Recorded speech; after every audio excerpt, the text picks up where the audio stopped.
At 11 o'clock on Sunday morning, the village of Bellwether possessed 3 different times. The clock above the old market hall said 5 minutes to 11. The brass clock inside St. Anselm's Church said 11 precisely.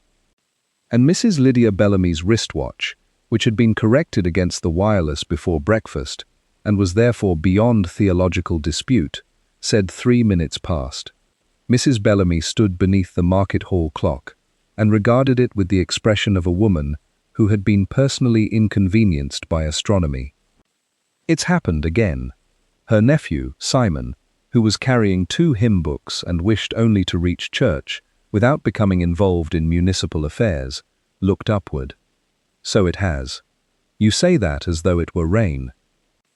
It isn't raining. That is hardly the point.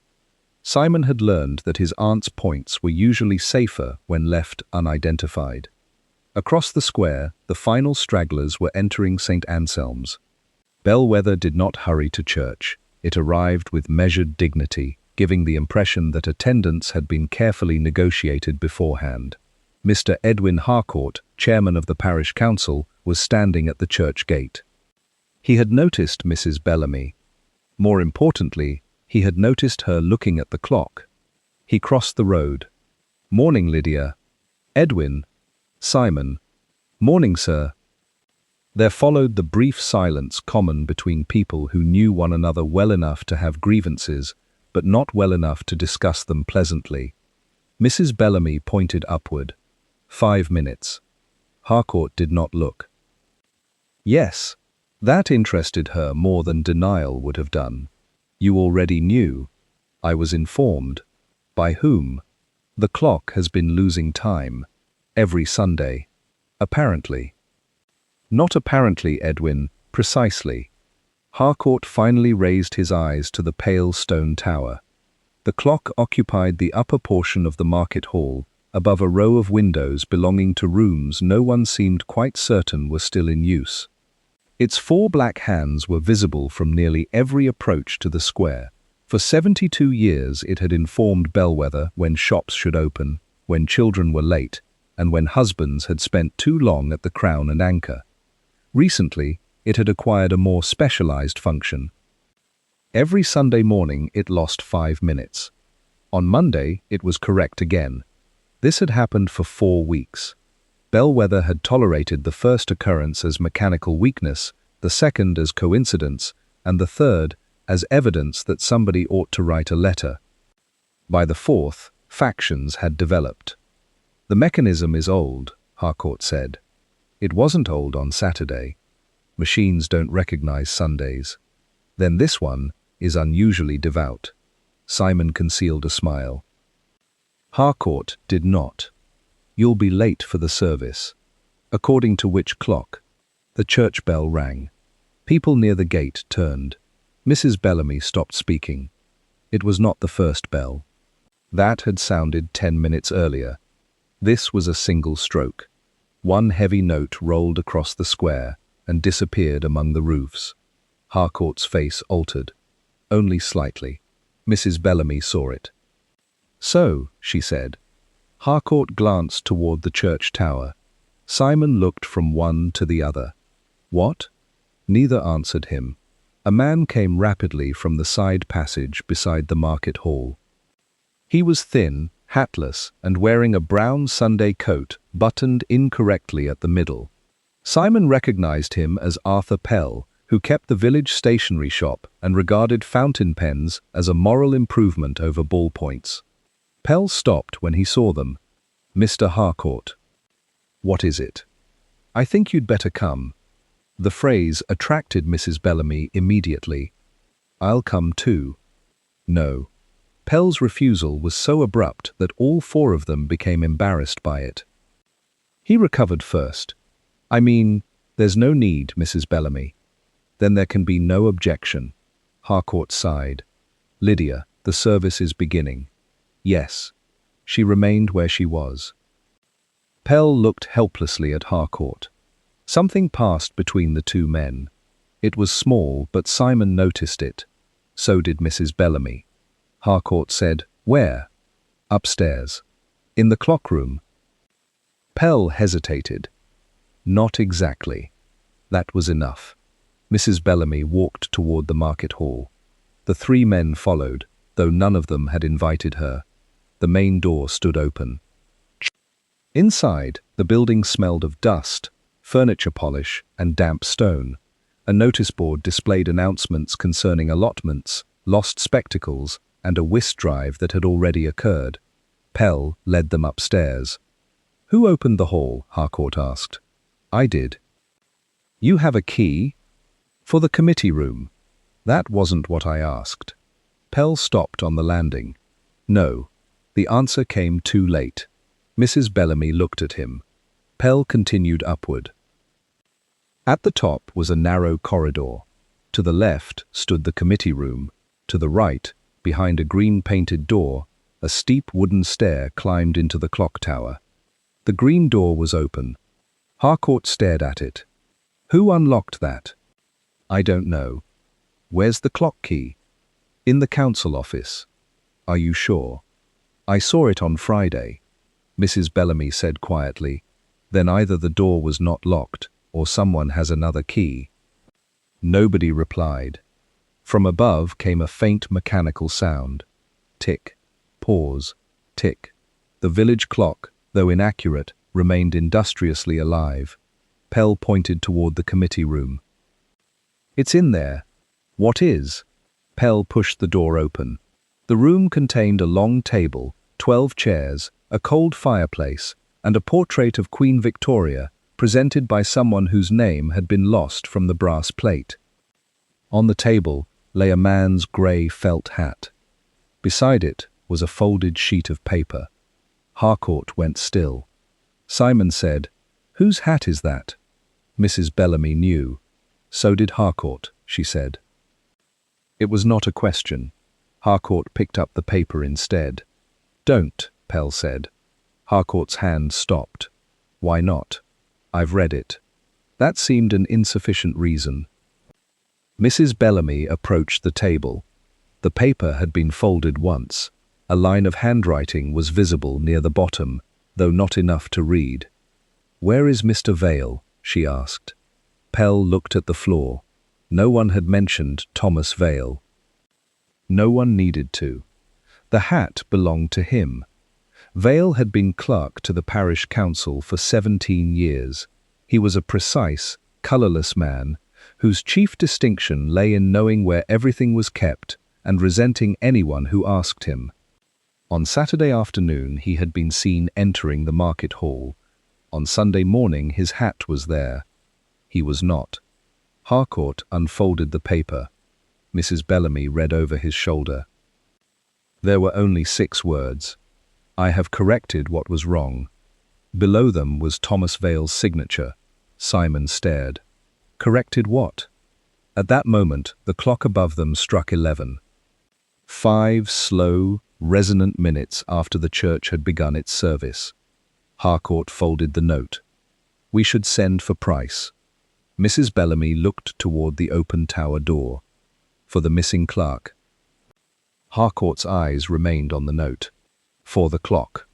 Inspector Price arrived in Bellwether at 12:23, though Mrs. Bellamy later told several people that it had been 12:25. She did not do this maliciously. Accuracy, like charity, was sometimes improved by personal administration. Price was shown into the market hall by Constable Reeve, a broad young man who seemed faintly apologetic about having a uniform. The inspector removed his hat. He was a lean man in his middle years, neat without being elegant, with a manner that suggested he had learned long ago that silence made other people industrious. Harcourt met him downstairs. "We may have a disappearance." "So Reeve tells me. And possibly something else. Something usually is." Harcourt described the clock. Price listened. When Harcourt finished, he asked, "How long has Mr. Vale been missing?" "We don't know that he is." "Then how long has he not been where you expected him to be?" Harcourt frowned. "Since yesterday, perhaps." "And the clock?" "4 Sundays." Price looked upward. So the clock went wrong before the man went missing. Yes. And you called me today. There is the note. Naturally. Price climbed the stairs. He examined the committee room without touching the hat. Mrs. Bellamy had remained in the building. Price noticed her immediately. Inspector, Mrs. Bellamy, you remember me? I remember being corrected. She accepted this as a compliment. Price read Vale's note. His handwriting? Yes, Harcourt said. Certainly, said Mrs. Bellamy. Price glanced at her. You corresponded? No. He wrote labels for the church jumble sale. An intimate form of evidence. He turned to Pell. You found this? Yes. What brought you upstairs? Pell swallowed. I needed paper. You sell paper? There was a pause. Mrs. Bellamy looked at the stationery merchant with renewed interest. Pell coloured. For the church notices. Large sheets. We keep some here. Who is we? The parish council. Are you on the council? No. Price waited. Pell looked at Harcourt. Harcourt said, Mr. Pell occasionally assists. With paper? With various things. How fortunate. Price walked into the corridor. The green tower door remained open. Who has keys? Harcourt replied. Vale, myself. The caretaker. 3? Officially. Price looked back. That is an interesting word. Harcourt's expression tightened. The inspector climbed 3 steps toward the tower, then stopped. On the 4th step lay a small white object. He bent. It was a shirt button, plain mother of pearl. Price did not pick it up. Does Mr. Vale wear white shirts? Harcourt looked irritated. Most men do. Yes. It complicates civilization terribly.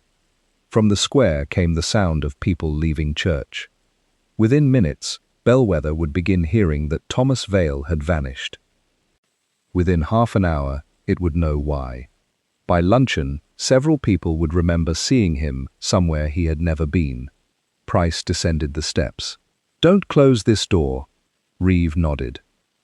Mrs. Bellamy said, Do you think Mr. Vale altered the clock? Price studied the black mechanism visible in the shadows above. I think someone wanted 5 minutes. For what? He looked at her. That is a much better question than asking where they went. Outside, the square was filling. A woman called to Harcourt from the church gate. Pell moved toward the window and then deliberately stepped away from it. Price noticed. He noticed also that Harcourt had folded Vale's note along a crease that had not been there before, and that Mrs. Bellamy was watching Pell rather than the inspector.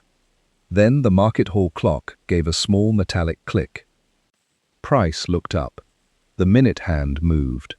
1 minute farther behind. The minute hand settled with a faint shudder, and Inspector Price remained beneath it long enough for everyone else to become uncomfortable. Did it do that before? He asked. Harcourt shook his head. Not while I was watching. That may be less useful than it sounds. Mrs. Bellamy moved closer to the tower stairs. The bell did. Price turned. Which bell? The church bell. 1 stroke, just after 11. Harcourt looked annoyed. We all heard it. No, she said. We all heard a bell. I'm not certain it came from the church. That produced a better silence. Price went to the corridor window. St. Anselm's Tower rose beyond the square, separated from the market hall by the road, 2 chestnut trees, and a memorial to men whose names Bellwether pronounced with varying confidence. You were outside? Directly below this clock. And Mr. Harcourt? With me. Mr. Pell? He appeared afterward. Pell rubbed his thumb against his forefinger. I was inside. Where? Downstairs. Price looked at him. Getting paper? Pell's face tightened. No, not then. Harcourt intervened. Surely the important matter is Vale. It may be. Mr. Vale has had the discourtesy to be absent, which makes questioning him difficult. Mr. Pell is here. Pell glanced toward the open committee room. I came because Thomas asked me to. Today? Yesterday. He left a message at my shop. What did it say? To come to the hall at 11 on Sunday. Mrs. Bellamy's eyebrows rose. And you neglected to mention that? I wasn't asked. Price smiled mildly. Bellwether may eventually make a barrister of you. Pell did not enjoy the possibility. Did Mr. Vale say why? No. Was the message written? Yes. Where is it? I threw it away. Harcourt exhaled sharply. Pell turned on him. It said nothing important. That, Price said, is generally decided after something becomes important. Reeve was sent to Pell's shop to recover the wastepaper if possible. The constable departed with the solemnity of a man entrusted with national correspondence. Price then asked Mrs. Bellamy to describe the single stroke. She closed her eyes. Harcourt sighed. You needn't perform it, Lydia. I am remembering. You heard a bell. There are bells and bells. Price appeared willing to accept this. Mrs. Bellamy opened her eyes. It was duller than St. Anselm's, shorter. The church bell carries after the strike. This one stopped.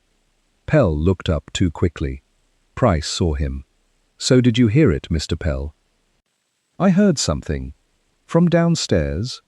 Yes. Before or after you came up? Before. And what did you think it was?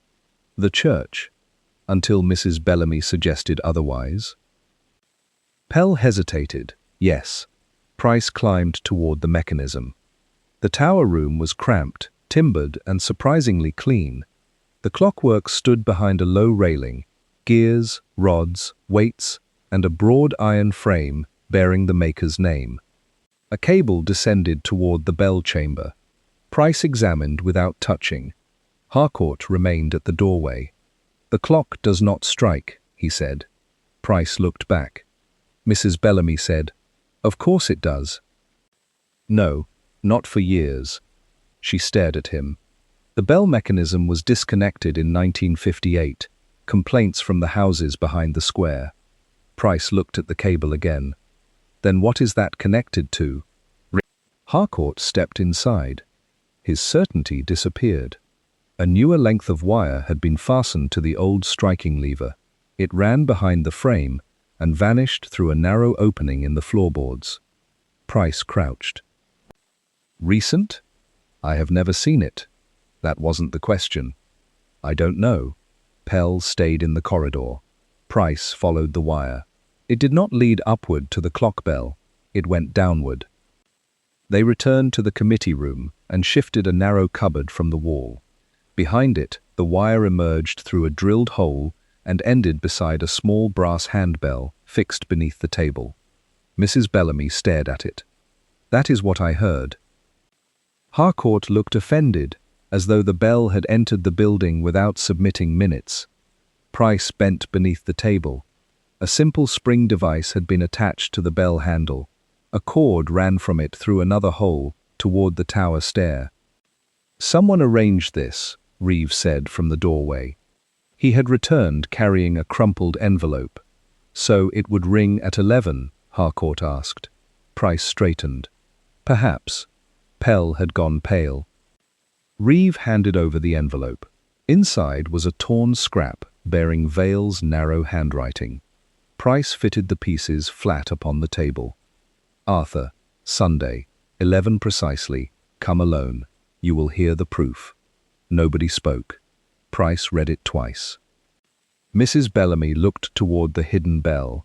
Proof of what? Pell sat down. I don't know. This time nobody believed him.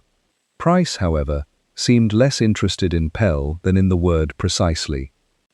He crossed to the window and looked up at the clock face from inside. Mr. Harcourt, when was the clock correct yesterday? 6 in the evening. I checked it myself. And this morning, it was 5 minutes slow. Yes. Price turned toward the little brass bell beneath the table. Then Mr. Vale did not arrange a signal for 11 by that clock. Mrs. Bellamy understood first. He arranged it for the real 11. Price nodded. And somebody altered the clock afterward. Harcourt's gaze moved to Pell. Pell stood. I did not touch it. No one accused you, Price said. You were all looking at me. That is different. From below came voices entering the hall. Sunday service had ended, and news had begun its journey. Reeve went toward the stairs. A woman called from below. Mr. Harcourt, is Arthur Pell up there? Pell froze. The voice belonged to Miss Clara Venn, the church organist. Mrs. Bellamy recognized it. Pell whispered, Don't let her come up. Price regarded him. Why? Pell stared at the note. Because Thomas Vale told her to be here at 11:02. Price's mild expression vanished. Alone? Pell nodded. Then, said Price, Mr. Vale was expecting 2 people to obey the same instruction. Miss Clara Venn was not allowed upstairs immediately, which ensured that by the time she was allowed upstairs, she had become considerably more determined to be there. She entered the committee room without greeting Pell. Price noticed this. Pell noticed Price noticing it. Harcourt shut the door. Clara was a narrow, composed woman of 45, whose Sunday hat appeared to have been chosen for its resistance to emotion. She looked at Vale's hat, the note on the table, and finally, the brass bell beneath it. So he did it. Price leaned against the window. Did what? Proved it. Pell stood abruptly. Clara, you may as well stop pretending, Arthur. Pretending what? That you knew nothing. Mrs. Bellamy, seated near the fireplace, became perfectly still. She had discovered long ago that the best way to encourage an argument was to appear uninterested in it. Price said, Perhaps Miss Venn could tell us what Mr. Vale intended to prove. Clara removed her gloves. That someone was entering this building on Sunday mornings. Harcourt stared at her. Who? I don't know. Why wasn't I told? You were. I certainly was not. Clara looked at him. Thomas raised it at the committee meeting 3 weeks ago. He mentioned irregularities. He said someone had been using the upstairs rooms. That is not the same thing. It seems remarkably similar. Harcourt colored. Price intervened gently. What irregularities? Clara placed her gloves together on the table. Chairs moved. Papers disturbed. Once the cupboard was open when Thomas was certain he had locked it. The cupboard hiding the bell? Yes. And the clock? That began at about the same time. Mrs. Bellamy corrected her. 4 Sundays ago. Clara glanced at her. About the same time. There is very little advantage in dates if one intends to call them about. Price concealed something that might have been amusement. Mr. Vale connected the two. Yes. He thought whoever entered the hall was altering the clock. Why? He wouldn't say, Pell muttered, because he didn't know. Clara turned on him. He knew enough to frighten you. Pell's chair scraped. I was not frightened. You closed your shop early yesterday. That proves nothing. You have never closed early in 14 years. That proves I was overdue. Price raised a hand. Mr. Pell, did you know Vale suspected someone was entering the hall? Pell stared at Clara. Yes. And did you know about his experiment with the bell? No. Clara gave a short breath. Price looked at her. You disagree? Thomas discussed it with me on Friday. Why? Because I can hear the market hall from the organ loft. He wanted an independent witness to the time. And he asked you here today? Yes. She reached into her handbag and produced a folded note. Unlike Pell, she had retained hers. Price read it. Clara, remain at St. Anselm's until the service begins. At 11 exactly, listen carefully. Then come to the hall alone, TV. Harcourt frowned. He deliberately gave you different instructions. Apparently. Yet both said alone. Price placed the notes side by side. He wanted Mr. Pell inside the building and Miss Venn outside it. Mrs. Bellamy said, and neither to know about the other. Pell sat down again. Price looked at him. Where exactly were you at 11? In the entrance hall. Why not upstairs? Thomas told me to wait until I heard the proof. That wasn't in your note. He told me yesterday. You spoke to him? Pell realized his mistake. Clara looked almost satisfied. Price's voice remained mild. Where? My shop. When? About 4. What did he say? That I should come today, wait downstairs, and not go up until the bell sounded. Anything else? No. Did he seem worried? Pell considered. Angry. With you? I couldn't tell. Before Price could continue, the door opened. An elderly man with a silver watch chain entered carrying a leather folder. Harcourt stared. Mr. Croft, this is not a council meeting. I know. Then why are you here? Because you sent for me. I did nothing of the kind. Mr. Lionel Croft stopped. He had served as Bellwether's clock custodian for 28 years, though the actual winding had been performed by younger men for at least 10 of them. He took an envelope from his pocket. This was put through my door last night. Price held out his hand. Croft gave it to him. Inside was another message from Vale. Mr. Croft, Sunday, 11:15, committee room. Bring the maintenance record for the market clock. T. Vale. Price glanced at the leather folder. That? The clock record. Harcourt looked suddenly uneasy. Mrs. Bellamy noticed. Price noticed her noticing. May I? Croft handed over the folder. The ledger contained dates of repairs, winding schedules, replacement parts, and occasional complaints written in several hands. Price turned to the most recent page. 4 Sundays had been marked. Against each date appeared the same entry. Clock found 5 minutes slow. Reset Monday, 8 a.m. Below the 4th entry was a line in Vale's handwriting. Adjustment not mechanical. Access must be established. Price looked at Croft. You agreed? No. Why not? Because it's nonsense. A clock cannot be deliberately set back. Of course it can. Then which part is nonsense? Croft frowned. The implication. What implication? That somebody used my key. Harcourt moved toward the table. Your key? There are 3 tower keys. We established that. Croft shook his head. No. You established that there ought to be 3. The room changed. Price closed the ledger. How many are there? 4. Harcourt stared. Since when? Years. Who has the 4th? Croft looked at him. You do. I have the chairman's key. You have 2.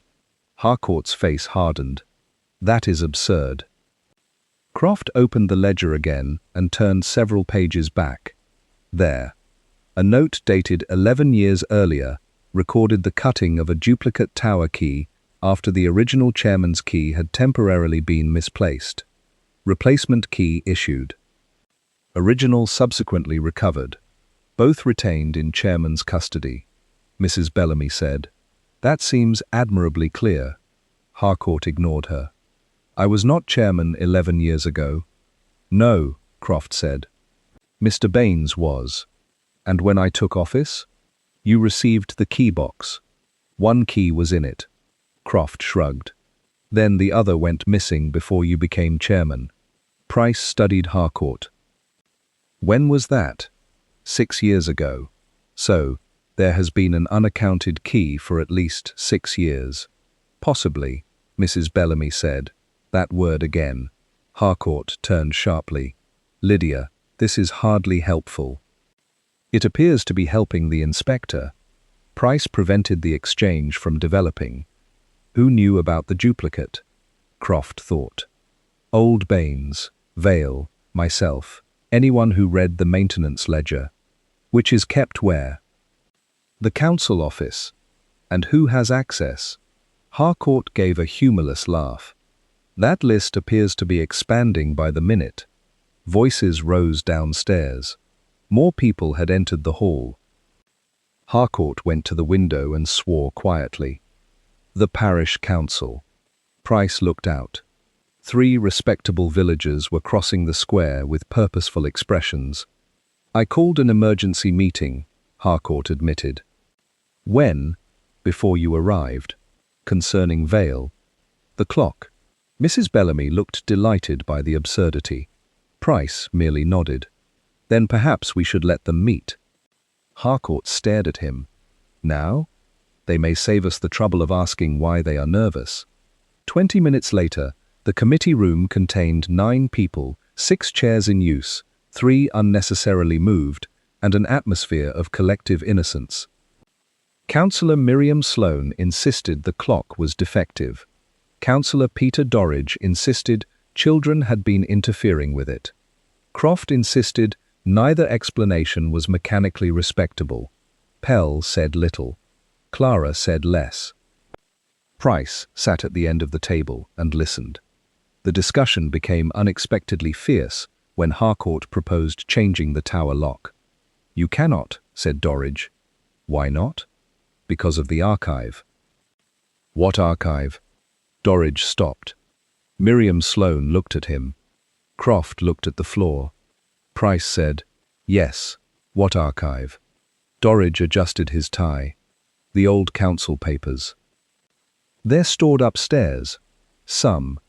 In the clock tower. In the room behind it. Harcourt stared. That room is empty. No, said Miriam. Everyone turned to her. She folded her hands. It hasn't been empty for years. Price's expression became attentive. What is kept there? Miriam hesitated. Property records. Why would that be a problem? It would not. Then why hesitate? Nobody answered. Mrs. Bellamy broke the silence. Because Thomas Vale was checking them. Harcourt turned. How could you know that? Because he asked me last Thursday when my husband sold the meadow behind Orchard Lane. Price looked at her. And when was that? 1969. Dorridge stood. This has nothing to do with the clock. Price looked at him mildly. Then sit down, you have nothing to worry about. Dorridge remained standing for 2 seconds. Then he sat. Outside, the market clock showed 12:47. Price checked his watch. 12:52. Exactly 5 minutes. He closed the maintenance ledger. Mr. Croft, when a person resets this clock, how long does it take? A minute. And could it be done without stopping the mechanism? Yes.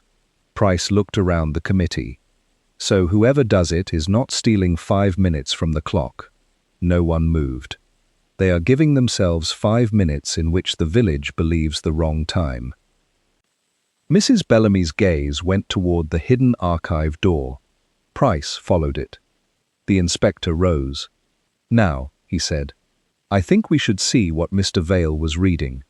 The archive door proved less dramatic than the committee had made it sound. It stood behind a faded curtain at the end of the tower passage and fitted with a brass lock polished by years of discreet use. Croft produced a key. Harcourt looked at him. You have one for this as well. I maintain the building. You maintain the clock. The building contains the clock. Price waited until Harcourt had exhausted his objection. Inside, shelves rose from floor to ceiling. Deeds, rate books, maps, and bundles of correspondence had been arranged neatly. Dust lay everywhere except on a narrow section of the middle shelf. What was kept there? Miriam Sloane answered reluctantly. Old conveyances. Which ones? Properties around Orchard Lane. Mrs. Bellamy said, Then Thomas found what he wanted. Dorridge shifted.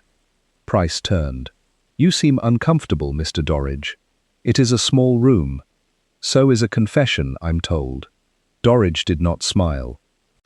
A gap remained between 2 document boxes. Price crouched and examined the shelf. A rectangle in the dust, showed that a ledger or packet had recently been removed. "Mr. Vale?" "No one knows," Harcourt said. "Someone does."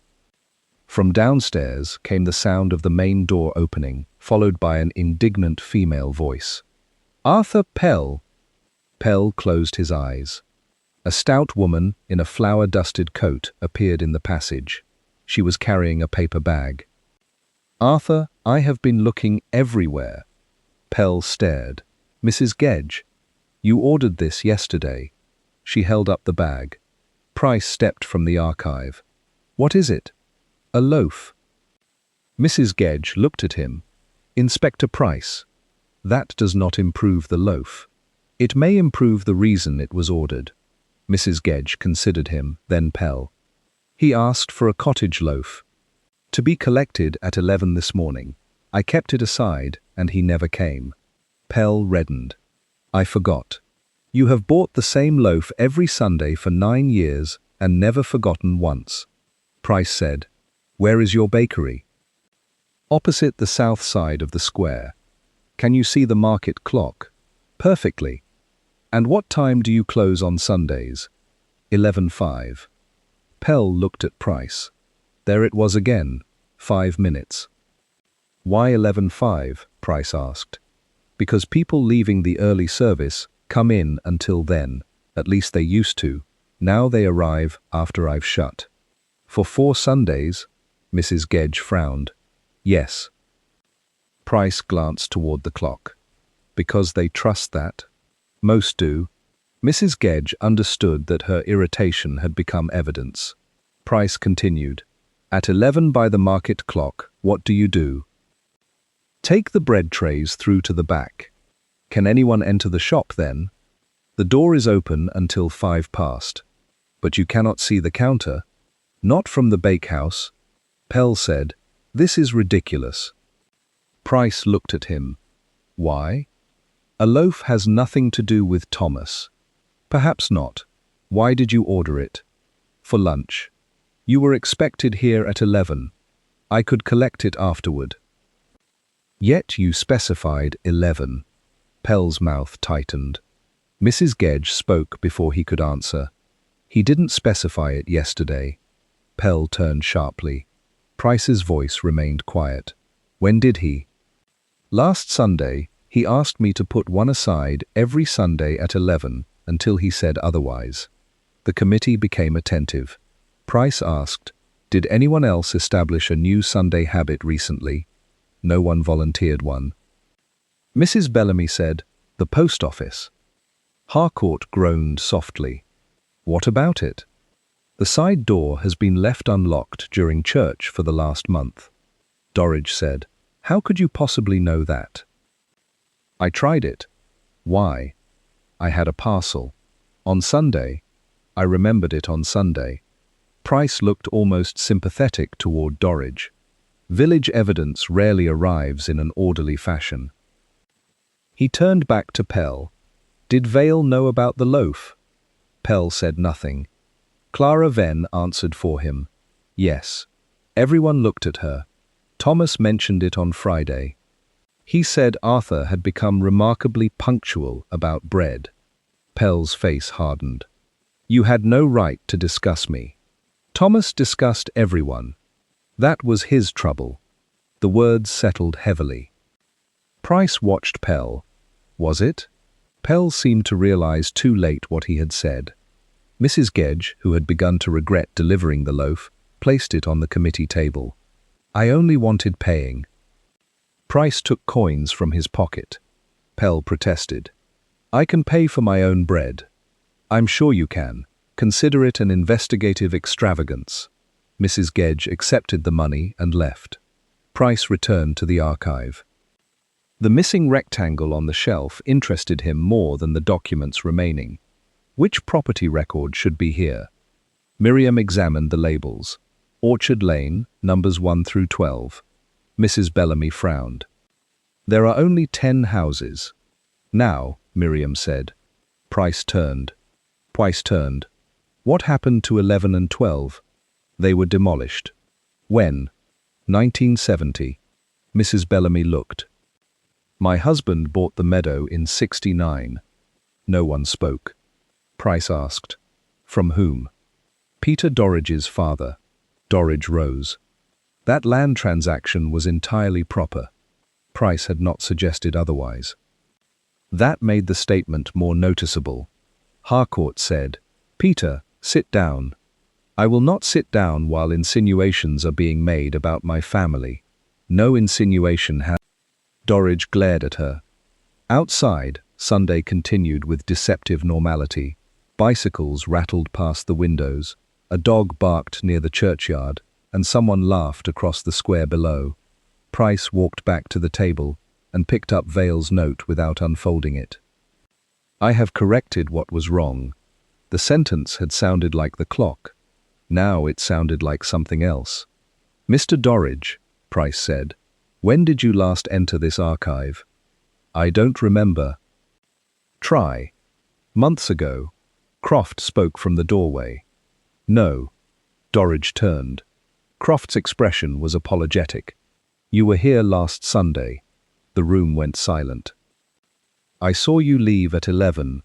Dorridge stared at him. Croft corrected himself. Or what the clock said was 11. Price checked his watch. The 5 missing minutes had ceased to look like an error. They were becoming an alibi. Dorridge remained standing. "You are mistaken." Croft looked almost relieved. "Possibly." Price closed the archive ledger. "That is generous of you, Mr. Croft. What exactly did you see?" "I was crossing the square. Peter came out of the market hall." "At what time?" 11. "According to the clock. So 11:05. Croft hesitated. "If it had already been altered." Dorridge seized upon this. "There, you don't even know. I know what I saw. You just admitted you might be mistaken. About the time." Price raised a hand before accuracy became a physical contest. "Mr. Dorridge, where were you last Sunday?" "At church." "For the entire service?" "Certainly." Clara Venn spoke quietly. "No." Dorridge turned. "You arrived late." "By a minute or two." 7. "How would you know?" "I play the organ. One notices people entering beneath the loft." Mrs. Bellamy nodded. "Especially people who allow the door to close loudly." Dorridge looked from one woman to the other. "This is absurd. I walked to church. I was delayed." "Where?" Price asked. "At home. That is not generally encountered on the walk." Dorridge flushed. "I mean, I left home late." Price pulled out a chair. "Sit down, Mr. Dorridge. Standing makes innocent explanations sound unnecessarily theatrical." Dorridge sat. Price asked Croft to describe the previous Sunday from the beginning. Croft had wound the market clock at 8:30, checked it against his pocket watch, and gone home for breakfast. Shortly before 11, he returned to the square because he had forgotten his spectacles in the caretaker's cupboard. "You wound a clock without spectacles?" Harcourt asked. "I can see a clock." Apparently not accurately. Croft gave him a wounded look. Price intervened. "When you returned, what did the market clock show?" "About 5 to 11. "And your watch?" "I didn't look." "Then?" "I entered by the rear door, collected my spectacles, and left. Peter came through the front entrance as I crossed toward the church." Dorridge leaned forward. "You told them I came out." Croft blinked. "What? You said you saw me leave the hall." "I did." "You have just said I came through the entrance." Croft looked confused. Price did not. Which direction was Mr. Dorridge moving? Croft thought carefully. "Toward me." "From inside?" "I assumed so." "Did you actually see him cross the doorway?" "No." Dorridge gave a triumphant breath. "So I could have been walking past." "Yes." "Then your accusation is worthless." "I didn't accuse you. You said I was here." "You were here." Price watched them. 2 accounts had emerged from one ordinary movement, and each man had improved his own version by arguing. "Mr. Dorridge," he said, Your turn. Dorridge disliked the phrase. He said that he had left his house at 10:55, walked along Orchard Lane, crossed the square, and entered St. Anselm's shortly after 11. Did you pass the market hall? Yes. Did you stop? No. Did you see Mr. Croft? Yes. Where? Coming from the side passage. Croft frowned. I came through the rear door. That opens into the passage. Yes, but you said. Price stopped him. Did either of you speak? No, they said together. Mrs. Bellamy murmured, a missed opportunity. Price turned to Dorridge. What time did the clock show when you passed? 11. Croft immediately objected. It showed 5:02. Dorridge stared at him. No. I looked at it. You just told us you didn't check your watch. My watch is not the clock. Price let the distinction settle. Mr. Croft, you are certain the clock showed 5:11? Yes. And Mr. Dorridge, you are certain it showed 11? Yes. There were now two incompatible accounts of the same Sunday morning. One of them required a liar. The other required 5 minutes. Price rose. I should like to walk the route. Mrs. Bellamy stood too. No. Price looked at her. She adjusted her handbag. I mean, you should not walk Peter's route first. Why? Because he says he left home at 10:55. His house is 6 minutes from the square. Dorridge said, 5 if one walks properly. You do not. I beg your pardon? You stop at Gedge's window. I do not. You do every Sunday. For what conceivable reason? To see whether she has seed cake. The room regarded Dorridge. His expression suggested that murder might have been less embarrassing. Price asked, Did you stop last Sunday? No. Mrs. Bellamy considered him. Interesting. They left the market hall together, though Pell and Clara remained behind with Reeve. Harcourt came because it was his building, Croft because his memory had been challenged, and Mrs. Bellamy because no one successfully told her not to. Orchard Lane began beyond the bakery. Price walked at Dorridge's ordinary pace rather than his claimed one. At the bakery window he stopped. Mrs. Gedge, inside, saw them and came to the door. Inspector? Did Mr. Dorridge stop here last Sunday? Dorridge made a sound of protest. Mrs. Gedge thought. He looked in. For seed cake? Mrs. Bellamy asked. Yes. Dorridge stared at her. You remember that? I remember because we had none. Price asked, What time? Just before 11. By your clock. My kitchen clock. It gains a little. How much? 2 minutes. Bellwether's relationship with time was becoming personal. Price looked across the square. From the bakery window, the market hall entrance was visible. So was the church gate. Did you see Mr. Croft? Yes, coming from the passage. And Mr. Dorridge? He stood at my window, then crossed the road. To church? Mrs. Gedge hesitated. I assumed so. Price smiled faintly. Assumptions are having an industrious Sunday. Where else would he go? The market hall? She looked surprised. I didn't see. Why not? I went to the bakehouse. To bring the trays in. Yes. At 11 by the market clock? Usually. Price looked at Dorridge. For 5 minutes every Sunday, Mrs. Gedge disappeared from her front shop because the public clock told her it was closing time. Pell had arranged to collect a loaf at exactly that hour. Vale had noticed. Who else knows your routine? Price asked. Everyone. That was the trouble with villages. Secrets were difficult, habits were public property. They continued toward Orchard Lane. Dorridge's house stood behind a clipped hedge. Opposite it was the meadow once purchased by Mrs. Bellamy's husband. Price stopped at the gate. Mr. Dorridge, why did Vale ask about this land? I don't know. Did he ask you? No. Mrs. Bellamy looked across the meadow. Someone has been digging. Near the far hedge, a narrow strip of earth had recently been disturbed. Dorridge said quickly, "Drainage." "Whose?" "Mine." "The meadow is mine," Mrs. Bellamy said. "Your boundary is farther east." "No, it isn't." Price looked between them. There was nothing dramatic about the disagreement. That made it older. He walked toward the disturbed ground. Half buried beneath loose soil lay a small iron marker. Mrs. Bellamy stopped. Dorridge did not. Price crouched and cleared the earth from its top. 2 letters had been stamped into the metal. BC.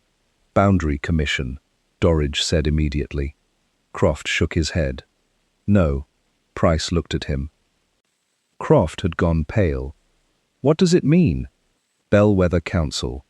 Mrs. Bellamy stared across the meadow toward the market hall. Croft swallowed. "That marker shouldn't be here." "Why not?" "Because according to the old council map, this land never belonged to the Dorridges." Price stood. Dorridge's face had become rigid. Mrs. Bellamy asked the question quietly. "Then who sold it to my husband?" No one answered. Price looked back toward the square, where the clock remained 5 minutes slow. For the first time, the missing property record and the missing minutes belonged to the same conversation. Price did not ask Dorridge the question again. He brushed the remaining earth from the iron marker and stood, leaving the silence to do what direct accusation would have done less efficiently. Dorridge looked toward his house. "My father handled the sale." "Your father died 12 years ago," Mrs. Bellamy said. "I am aware of that. Then he is inconveniently unavailable." Price glanced at her. "The dead often are." Croft crouched beside the marker. "This is old." "How old?" Price asked. "Before my time. These were used when the council owned common land." Mrs. Bellamy frowned. "This was common land?" "Part of it," Dorridge interrupted.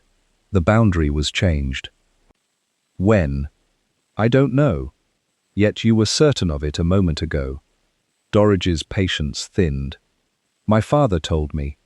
Price looked toward the disturbed strip. "Who uncovered the marker?" "I did." "When?" "Friday." "And then covered it again." "I did not cover it." "Someone had." The inspector walked along the hedge. Near the marker, impressions remained in the damp earth. They were indistinct and ordinary, useful chiefly for proving that Bellwether possessed shoes. Price ignored them. "What were you doing here on Friday?" "Checking the drain," Mrs. Bellamy said. "There is no drain." Dorridge turned. "There is beneath the hedge." "No, my husband had it removed in 74. Dorridge looked at Price. "Does she know everything?" "Only things people would prefer she didn't." Mrs. Bellamy accepted this calmly. Price returned to the marker. Mr. Vale asked Mrs. Bellamy about the sale on Thursday. The marker was uncovered Friday. By Sunday, Vale had disappeared, and the relevant archive record had vanished. Dorridge said, "You cannot possibly think I harmed him. I have not yet decided that he has been harmed." That distinction silenced them. Price asked Croft to return with him to the market hall. They left Dorridge at his gate. Mrs. Bellamy remained only long enough to tell him that if he intended further excavation on her land, he should bring a solicitor or a spade of his own. On the walk back, Price asked Croft about keys. "Not official keys," he said. "Convenient ones." Croft's pace slowed. "I don't understand." "You understood quickly enough to slow down." Croft sighed. They entered the side passage beside the hall. "There used to be a spare," he admitted. "For the tower?" "For the rear entrance." "Where?" Croft pointed to a wooden electricity box fixed to the wall. "Behind that." Price opened it. There were wires, a fuse board, and an empty hook. "Who knew?" "Vale.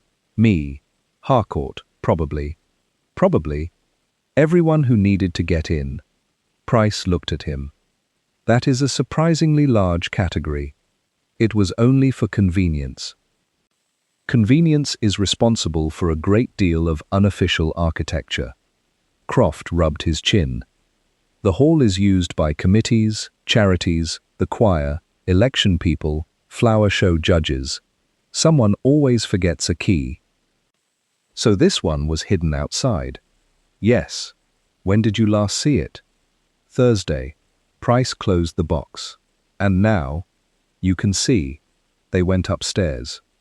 Reeve had kept the committee members separated, with limited success. Pell sat beside the window. Clara stood near the fireplace.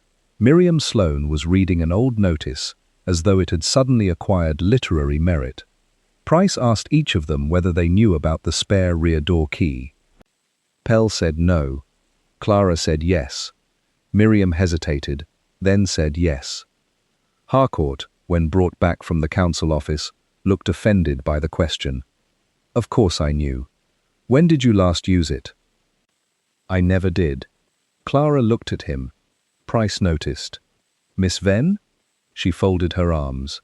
He used it at Christmas. Harcourt reddened. That was exceptional. What happened? The choir locked its music inside after rehearsal. So you used the convenient key. Yes. Where did you return it? To the box. Did anyone see you? Harcourt paused. No. Pell looked toward him. Price turned. You have remembered something, Mr. Pell? No. You looked as though you had. I merely looked. A dangerous habit in this room. Pell remained silent. Price asked Reeve to examine the rear entrance and electricity box for anything recently disturbed. He then returned to Vale's notes. 3 invitations. Pell at 11. Clara listening at 11. Croft at 11:15. Each instruction placed a different witness in a different position. Vale was testing access, Price said. Clara nodded slowly. He wanted to catch someone. Perhaps. Isn't that obvious?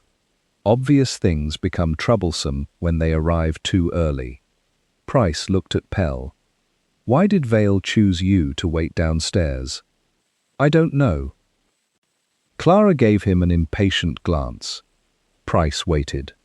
Pell finally said, He knew I had used the spare key. Harcourt stared. When? 3 Sundays ago. For what? Pell's answer came reluctantly. To collect paper.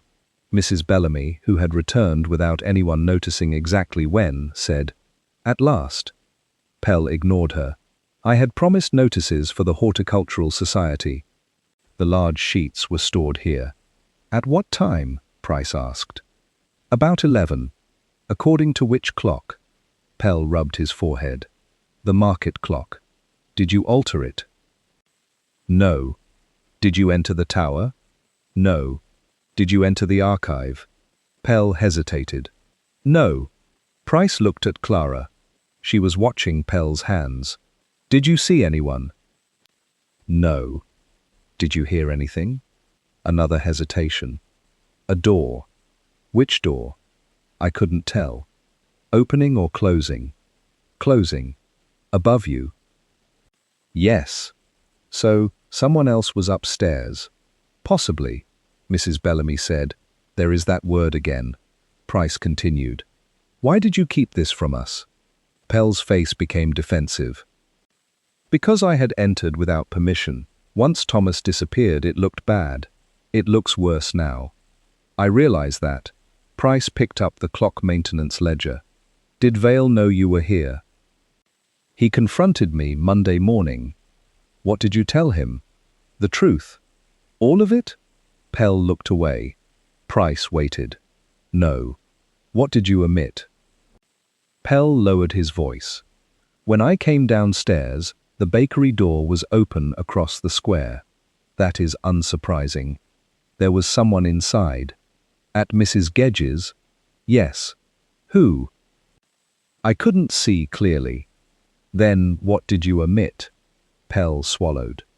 The person came out through the bakery's side door. Mrs. Bellamy leaned forward. That opens onto church passage. Yes. Price asked, male or female? I thought male. Why? Coat. Height. Did Vale know? No. Why not? Because I had no wish to accuse anyone based on a coat. For once, Price appeared to approve. Reeve returned from downstairs. He carried a small envelope. Found this behind the electricity box. Inside lay a brass key. Croft immediately shook his head. That isn't the spare. Price held it by the edge. What is it?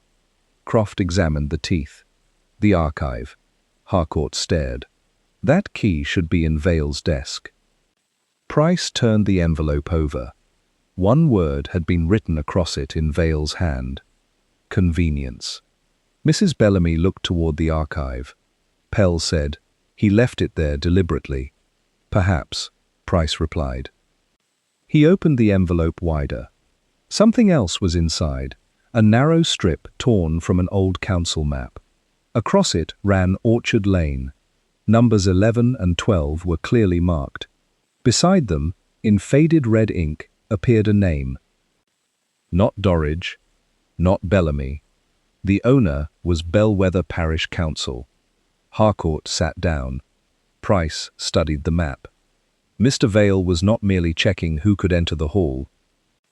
He looked toward the empty hook downstairs. He was checking who already believed they had a right to.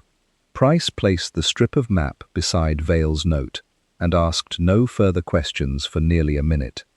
It was an effective minute. Harcourt examined the table. Pell examined Harcourt. Clara Venn watched both men, while Mrs. Bellamy watched everyone with the detached patience of a person waiting for cream to rise. At last, Miriam Sloane said, if the council owned the land, how did Dorridge's father sell it? That, Price replied, is the question everyone appears to have avoided for 57 years. It may have been transferred. Then there should be a record. There may be. Where? Miriam looked toward the archive. Price did not move. Harcourt said, we should search every box. No. The chairman frowned. Why not? Because Mr. Vale already did. Price tapped the clean rectangle on the dusty shelf. And whatever he found interested somebody enough to remove it. Mrs. Bellamy adjusted one glove. You think the missing packet proves the sale was fraudulent. I think missing papers prove that papers are missing. She gave him a brief, approving look. Price turned to Clara. You knew Vale was examining old property records. Yes. Did he tell you why? No. Did you ask? Clara's expression altered. No. Why not? She glanced at Pell before answering. Thomas disliked questions. Pell gave a small laugh. That never prevented him asking them. No, only answering. Price sat at the end of the table. Let us try something unfashionable. Instead of asking what Mr. Vale told you, tell me what you chose not to ask him. Nobody liked this. Harcourt objected first. I don't see how private conversations can help. Then yours may be particularly helpful. Harcourt's mouth tightened. Price waited. Finally, the chairman said, Vale came to my house on Thursday evening. Mrs. Bellamy turned sharply. You never mentioned that. You never asked. Price's eyebrows lifted. Harcourt noticed the irony too late. What did Vale want? Price asked. He wanted the chairman's key box. Why? To check the inventory. And did you give it to him? No. Why not? Because it was in the council office. Did he ask about the missing duplicate tower key? Harcourt hesitated. Yes. What did you tell him? That I had never received it. Did you ask why he wanted it? No. Courtesy? Harcourt looked irritated. Thomas could be difficult. Price nodded. A useful village phrase. It generally means someone has declined to leave a subject alone. He turned to Miriam. She sighed. Thomas visited me Friday morning. About Orchard Lane? Yes. What did he ask? Whether I remembered a council resolution from 1969 authorizing a land sale. Did you? No. Did you ask why? No. Mrs. Bellamy said, remarkable. Miriam bristled. People did not interrogate Thomas Vale whenever he mentioned an old minute. Apparently, Thomas relied upon that. Price looked at Pell. The stationer folded his arms. He asked whether I had ever seen anyone use the bakery side door on Sundays. And you told him about the figure you saw? No. You told us you did not. I thought he was fishing. So you avoided asking why the bakery mattered? Yes. Clara spoke quietly. We all did. That was the first statement to make Price look genuinely interested. All? Clara stared at the brass bell beneath the table. Thomas had been behaving oddly for weeks, asking about times. Doors, who attended early service, when Mrs. Gedge went into the bakehouse, whether Lionel wound the clock alone. He asked me when I began playing the voluntary. And nobody asked what he was doing. We discussed it. With him? Clara gave a humorless smile. No, with each other. Mrs. Bellamy nodded. Bellwether understood that method perfectly. Price rose. So Mr. Vale conducted an inquiry, while the village conducted an inquiry into Mr. Vale. The church clock struck 1. Everyone instinctively looked toward the market clock. It showed 5 to 1. Price noticed. Interesting. What? Harcourt asked. You all checked. He crossed to the window. For 4 Sundays, 5 minutes have become important enough that everyone notices them, yet not important enough for anyone to prevent them. Croft, standing near the door, said, I reset it every Monday. Exactly. Price turned. You corrected the consequence.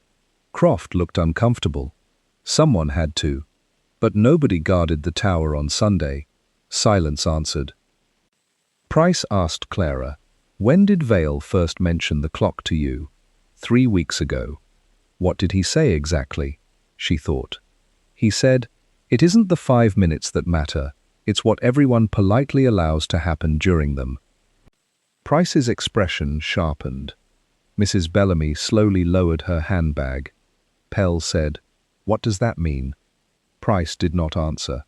Instead, he asked where Mrs. Gedge was. At the bakery, Mrs. Bellamy said. They crossed the square. Mrs. Gedge was clearing shelves when Price entered. She listened to his question, then became guarded. Who uses your side door on Sundays? No one. Mr. Pell saw someone leave by it. He was mistaken. Price studied her. You did not ask which Sunday. Mrs. Gedge stopped moving. Price continued gently. Whom are you protecting? I'm protecting nobody. Then whom are you being courteous enough not to mention? Her face hardened. Outside, Mrs. Bellamy pretended to inspect currant buns. Mrs. Gedge lowered her voice. Mr. Harcourt. Price said nothing. He sometimes comes through the side door during service. For bread? No. Then why? He crosses my bakehouse and uses the rear yard. Where does that lead? Mrs. Gedge pointed through the back window.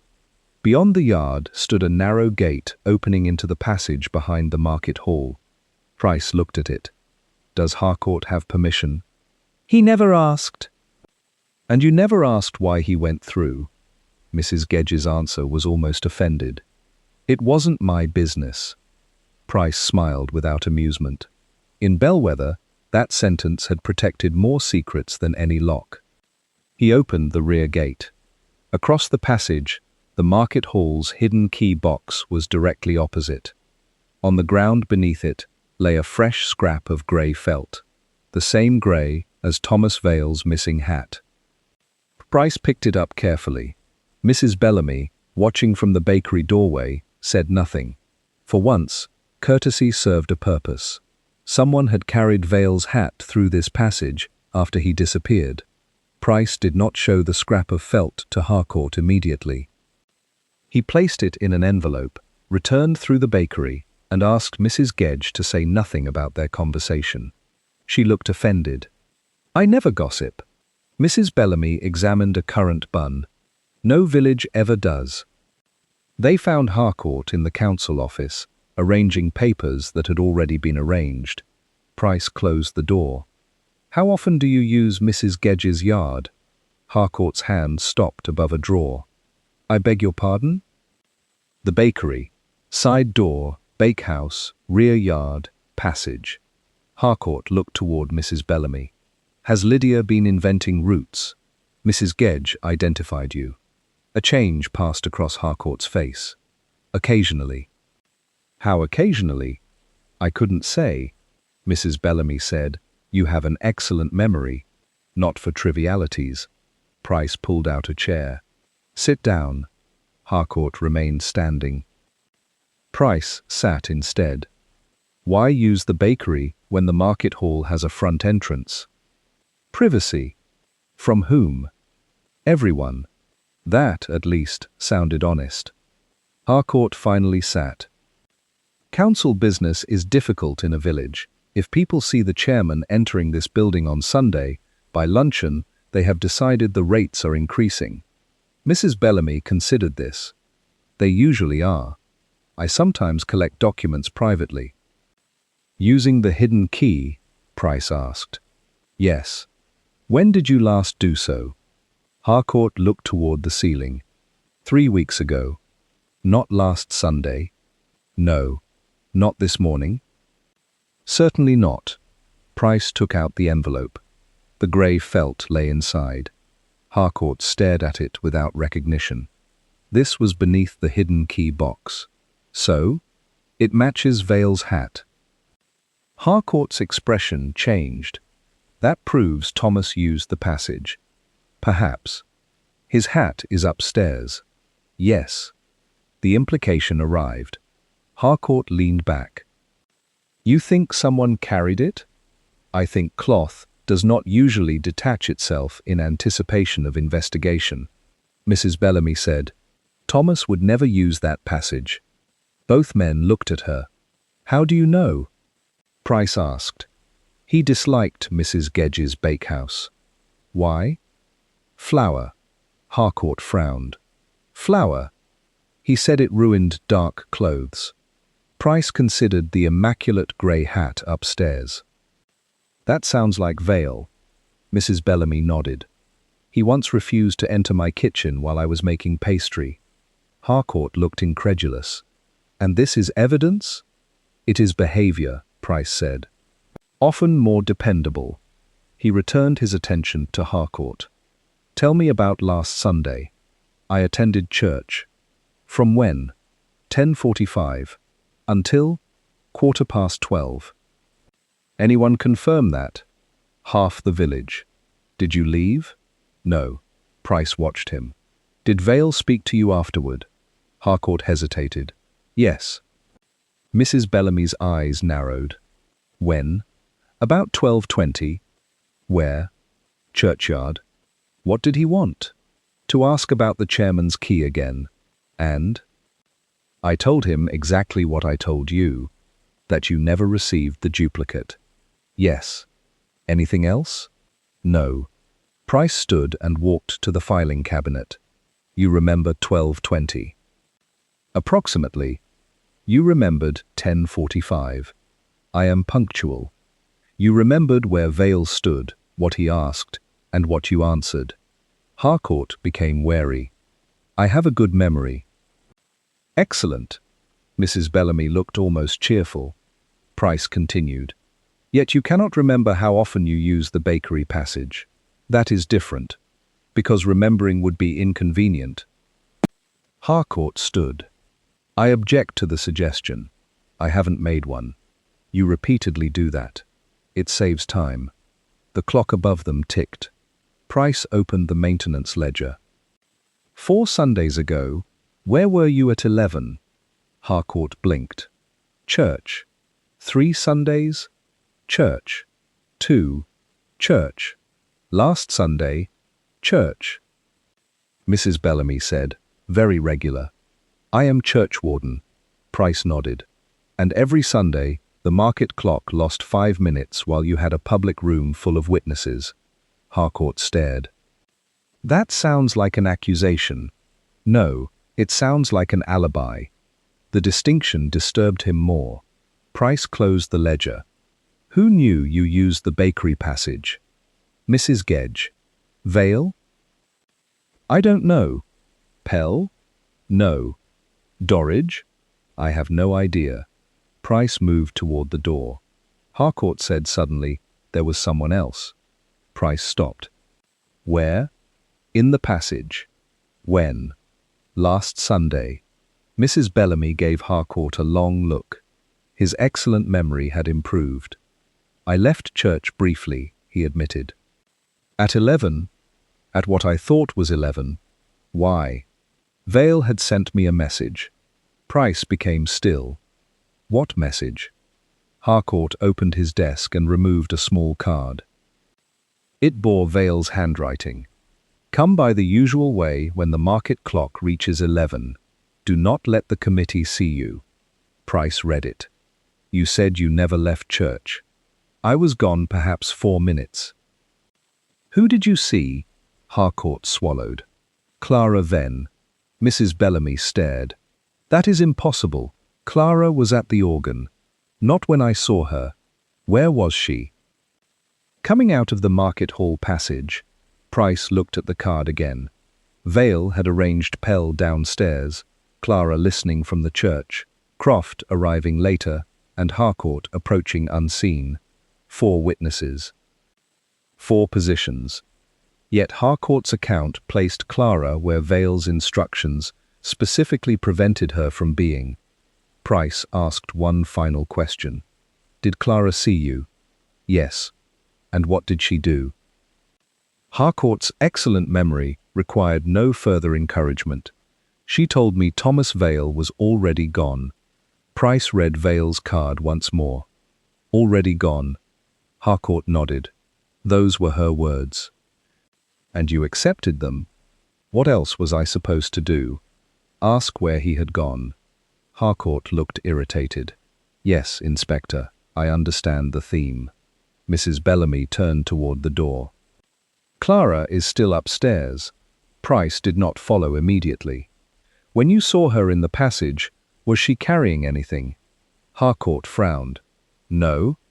Wearing her church coat? Yes. Hat? No. Gloves? I cannot remember. Mrs. Bellamy raised an eyebrow. Harcourt corrected himself. Grey gloves. Excellent, Price said. They found Clara alone in the committee room. Pell had gone downstairs under Reeves' supervision, while Croft was inspecting the clock mechanism. Clara looked at Harcourt and understood. So you told him. Price closed the door. You were not at the organ when the market clock showed 11 last Sunday. No. Why? Thomas asked me to come here. Your note said to remain at St. Anselm's. That was this Sunday. Price paused. Harcourt stared. There were 2 arrangements? Yes. Clara opened her handbag and removed another note. The paper had been folded repeatedly. Sunday. When the market clock reaches 11, come through the bakery passage. Do not use the front entrance. Price compared the handwriting. Vale's. Why conceal this? I didn't think last Sunday mattered. Mr. Vale thought it mattered enough to arrange it.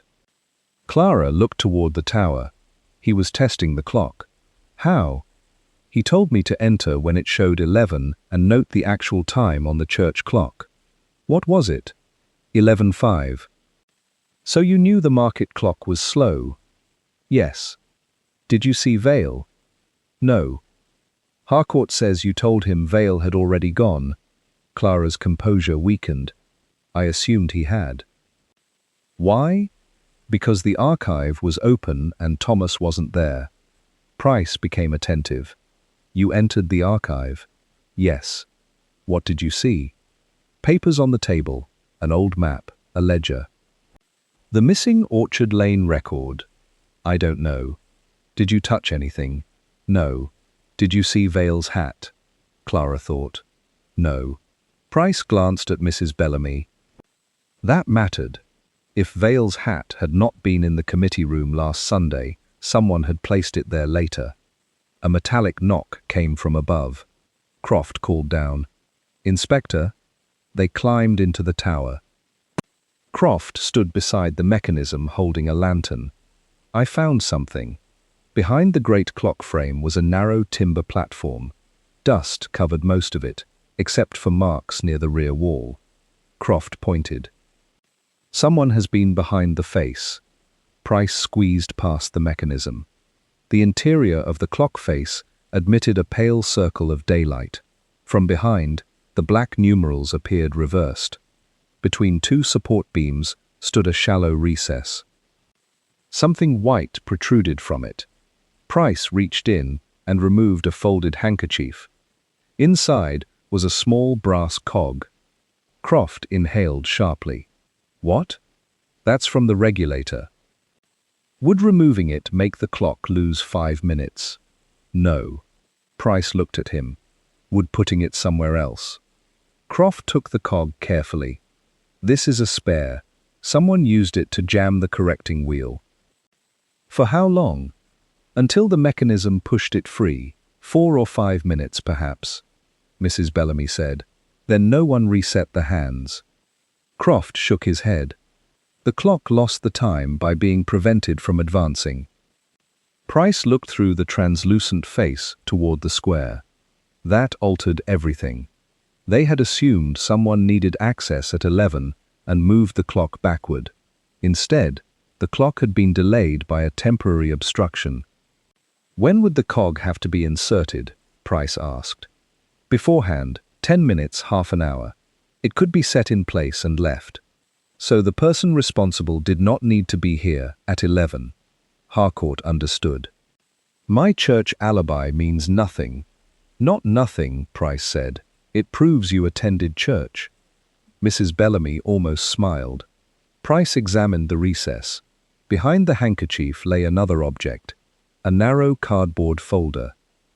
He pulled it free. On the front, in faded ink, were the words, "Orchard Lane, lots 11 and 12. No one spoke. Price opened it. Inside were copies of a 1969 council resolution, a survey map, and a typed letter. The resolution authorized no sale. Instead, it proposed leasing the land temporarily to Harold Dorridge for agricultural use. The typed letter, dated 6 months later, was from Dorridge to the council clerk. It referred to completion of purchase and enclosed payment. There was no corresponding approval. Mrs. Bellamy read over Price's shoulder. "So Dorridge's father paid for land the council never agreed to sell?" "Possibly. And then sold part of it to my husband?" "Yes." Harcourt said that would invalidate the title. Perhaps several titles. The word several made everyone quieter. Price examined the map. The original council parcel extended farther than Mrs. Bellamy's meadow. It included the rear of the bakery, part of Church Passage, and a narrow strip beneath the market hall's later storage extension. Clara whispered, "That would cause chaos, which villagers dislike almost as much as change." Croft pointed to the folder. "Why hide it behind the clock?" Price looked at the dust. Vale did not. He showed them the folder's edge. A clean smear of flour marked the cardboard. Mrs. Bellamy saw it. "The bakery. Someone carried this through Mrs. Gedge's bakehouse," Harcourt said. "Then it could have been me." Price regarded him. An unusually generous observation. "I use the passage." "Yes." "So does Clara." Everyone looked at her. Clara's face hardened. "And apparently half the village knows the hidden key." Price returned the papers to the folder. "No, we have spent too much time asking who could enter." He looked at the clock mechanism. "The more useful question is, who knew where to hide something so that Croft would not find it during ordinary maintenance?" Croft frowned. "I inspect the gears, weights, and winding drum. I rarely go behind the face." "Who knew that?" Croft considered. "Vale." Anyone else? Someone who had watched me work. Mrs. Bellamy said quietly, Arthur Pell. Price turned. Why Pell? His shop window faces the market hall. He has watched Lionel wind the clock every Sunday for years. They descended. Pell was no longer downstairs. Reeve stood beside the open rear door, furious with himself. He said he needed air. How long? 2 minutes. Price looked through the doorway. Across the passage, Mrs. Gedge was standing outside the bakery. Did Mr. Pell come through here? Price called. She shook her head. No. Price looked upward. There was another way out. They climbed again, past the committee room and into the tower. The green door stood open. Above the mechanism, a ladder led to the roof hatch. Croft stared. That was locked. Price climbed. The hatch opened beneath his hand. Cold air entered. On the narrow roof walk lay Arthur Pell's brown Sunday coat. Beside it was a second grey felt hat, not Vale's. Inside the hat, written on the leather band in small precise letters, were 2 initials. AP. Mrs. Bellamy stared. Arthur owns a grey hat. Price picked it up. A triangular piece was missing from the brim, exactly the size of the scrap found beneath the hidden key box. The evidence in the passage had never belonged to Thomas Vale. Their most persuasive assumption had been wrong.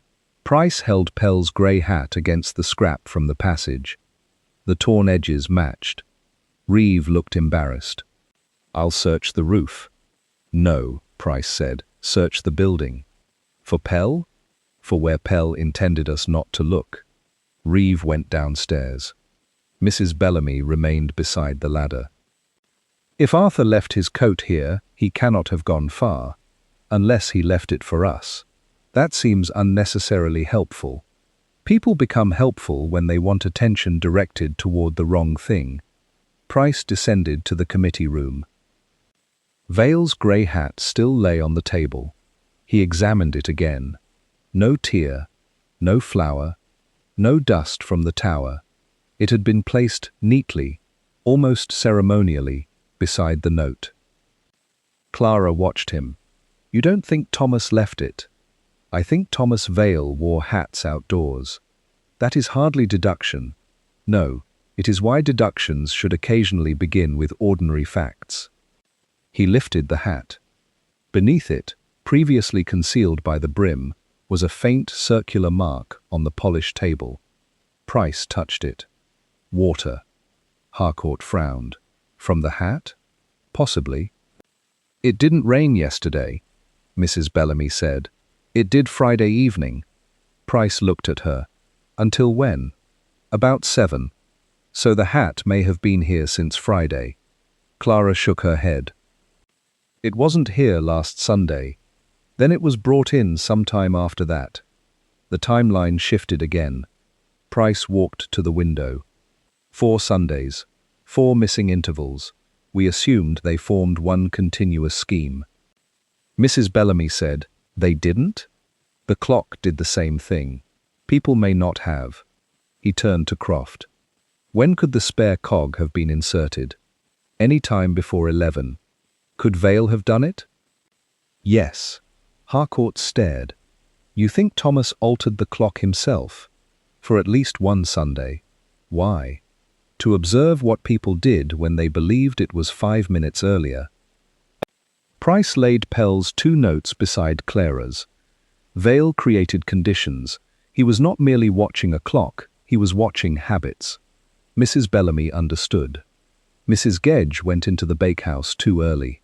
According to real time, yes. Harcourt left church believing it was 11. Yes. Pell came for bread. Or claimed he did. Clara looked uneasy. And me. You were asked to compare 2 clocks. Price turned to Harcourt. Vale discovered that 5 false minutes emptied certain places and moved certain people. Harcourt looked toward the archive.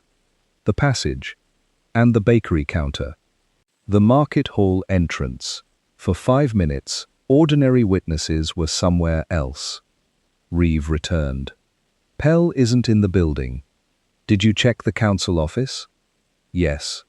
Archive? Yes. Caretaker's cupboard? Reeve hesitated. No. Croft led them downstairs. The cupboard stood beneath the staircase. It was narrow, windowless, and crowded with brooms, oil cans, and folding signs. No Pell. But behind the signs was a suitcase. Clara inhaled. That belongs to Thomas. Price opened it. Inside were 2 shirts, a shaving kit, socks, a railway timetable, and an envelope containing cash. Harcourt stared. He intended to leave, or wanted someone to believe he did. Mrs. Bellamy pointed to the timetable. A train had been circled. Monday, 7:42 a.m. To London. Eventually, Price said. So Thomas isn't missing because of the land. We still do not know why he is missing. He searched the suitcase.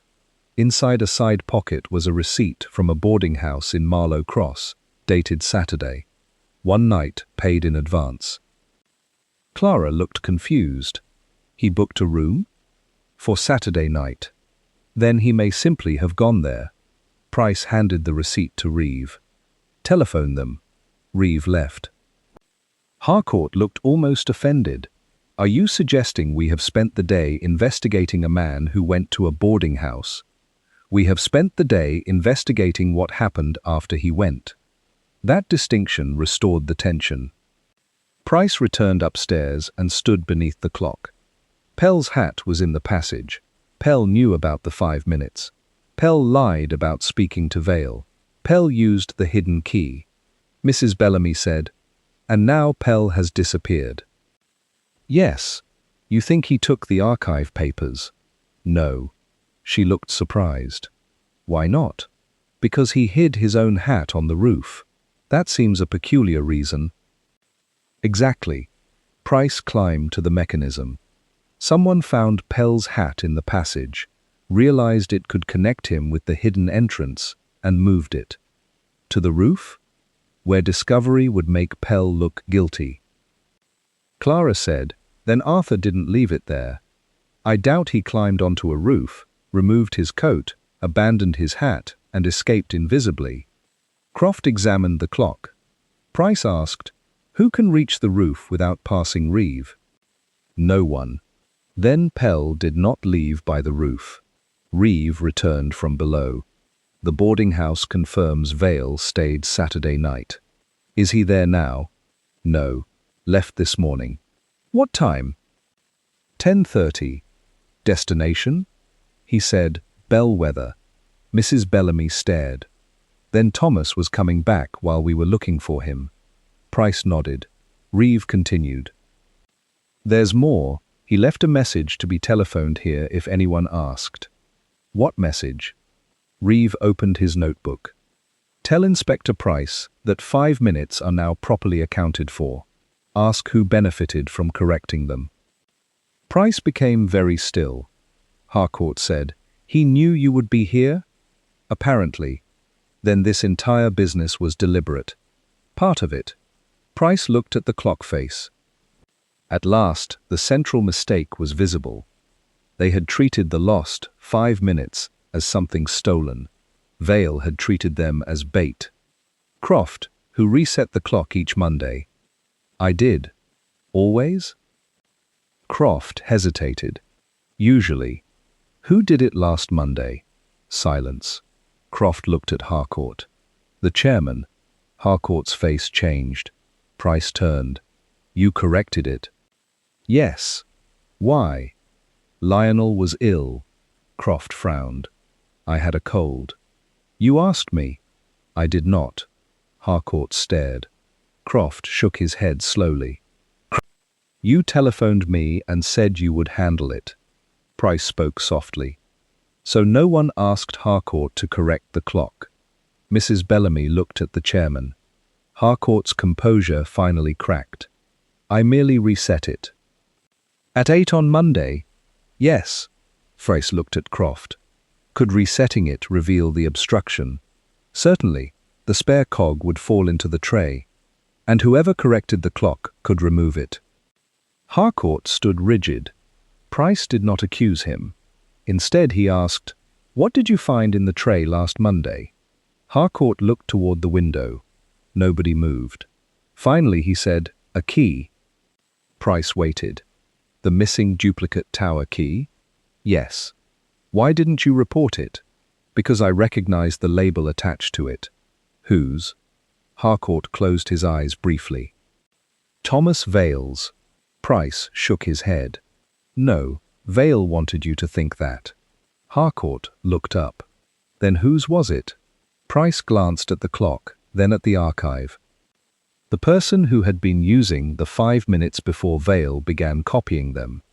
A sound came from the corridor. Arthur Pell stood in the doorway. He was breathing hard. "I can tell you." Price looked at him. Pell held the missing Orchard Lane ledger. "I know who used the key." Pell placed the ledger on the table. "Clara." Nobody looked at Clara immediately. Bellwether had been trained by long experience to postpone the most embarrassing glance. Clara herself broke the silence. "That is not true." Pell faced her. "I saw you." "When?" "3 Sundays ago. You came through Mrs. Gedge's yard while I was upstairs collecting paper. You said you saw a man." "I said I thought it was a man." Price opened the ledger. "Why lie?" Pell swallowed. "Because Clara asked me to." Clara's face lost its composure. Harcourt said, "What were you doing in the archive?" She looked at Price rather than answer. The inspector spoke gently. "You were correcting an old mistake." Mrs. Bellamy frowned. "Not concealing one." "No." Price turned the ledger toward them. A handwritten entry from 1969 recorded Harold Dorridge's payment. Beneath it, in another hand, was a note never transferred into the official minutes. "Payment accepted in error. Matter to be regularized at next meeting." There was no fraudulent sale, Price said. There was an administrative blunder. Dorridge, summoned back by Reeve, stared at the page. "My father believed he bought it." "Quite reasonably." "And the council?" "Apparently intended to approve the sale afterward. It never did." Mrs. Bellamy looked offended on behalf of paperwork. "So my title, probably capable of being regularized. A solicitor will enjoy explaining how." Dorridge sat down. Price looked at Clara.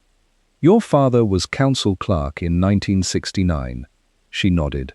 "He made the error." "Yes." "And you found it?" "Last month." "How?" "Thomas told me." The room shifted again. Clara's voice became quieter. "He was cataloguing the archive. He found the payment and the missing resolution. My father had accepted the money before approval. Then Mr. Baines became ill, the matter was forgotten, and everyone behaved afterward as though the sale had been completed." "Why remove the papers?" "I panicked." "Because of your father's reputation?" "Yes." Mrs. Bellamy said, "He has been dead 30 years. That does not make him less my father." No one found a civil reply. Price supplied one.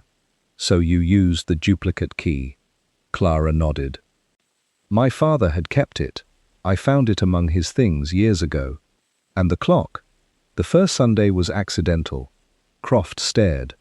Clara explained. "I entered the tower because I heard Lionel downstairs. I hid behind the mechanism and knocked something loose. The clock stopped briefly. I didn't realize until later." "The first 5 minutes," Price said. "Yes." "And the following Sundays?" "Thomas." Pell looked astonished. Price nodded. Vale noticed what had happened. More importantly, he noticed what everyone did because of it. Mrs. Gedge left her counter. Harcourt trusted the clock when leaving church. Pell timed his collection by it. Clara used the passage. Harcourt said, "So Thomas deliberately repeated the fault." To discover who had used the accidental interval, Clara looked down. "He knew it was me almost immediately." Then why the elaborate arrangements? He wanted me to return the papers voluntarily. Price tapped the ledger. And did you? No, Pell said. I did. Everyone turned. He looked miserable. I found Clara in the archive last Sunday. She told me everything. I took the ledger because I thought I could settle it quietly. Where did you put it? Price asked. My shop. And today, when I realized you were searching the hall, I went for it. Reeve frowned. You slipped past me. I used the committee room window onto the storage roof, then the back stair. Price glanced at the constable. Architecture has been unkind to you today. Mrs. Bellamy pointed toward Vale's hat. But why leave that? Price smiled. He didn't. A voice came from the doorway. I did. Thomas Vale entered carrying an umbrella. No one spoke. Vale looked around the room with his customary expression of mild dissatisfaction. I had hoped you might finish before luncheon. Harcourt rose. Where have you been? Marlow Cross. We know that. Then why ask? Mrs. Bellamy appeared almost pleased to see him. Price said, you left the hat and note Friday evening before going away. Yes. To make your absence conspicuous. To make people talk. That was ambitious. It is bellwether. Price allowed him that. Vale looked at Clara. I wanted the papers returned without exposing your father. Clara's eyes filled, though her voice remained steady. You could have told me. I did. You arranged traps. You refused conversation. Mrs. Bellamy murmured, an unusually expensive form of politeness. Price picked up the ledger. The missing 5 minutes were never intended to conceal a crime. The first interval was an accident. Vale reproduced it to understand who had been moving through the hall when ordinary routines left it unwatched. And my hat? Pell asked. Clara answered. I moved it. Pell stared. You found it in the passage? Yes, I thought Price would connect you with me. I hid it upstairs. And my coat? You left that yourself, Pell remembered. Oh. Price looked at Mrs. Bellamy. There is usually one detail too ordinary for suspicion. She nodded toward the clock. And now? Croft climbed to the mechanism. A few moments later came the soft movement of gears. The minute hand advanced. 5 minutes restored. Across the square, the church clock showed 2:20. The market clock showed the same. Mrs. Bellamy checked her wristwatch. Your clock is 7 seconds fast. Croft stared at her. Price put on his hat. I recommend leaving it. The following Sunday, bellwether arrived at church according to one time. The property matter went to solicitors. Clara returned the archive key. Harcourt ordered the locks changed, though Mrs. Bellamy observed that changing people's habits might have been cheaper. At 11 precisely, the market clock struck nothing at all. Everyone looked up anyway. Price, passing through the square, did not.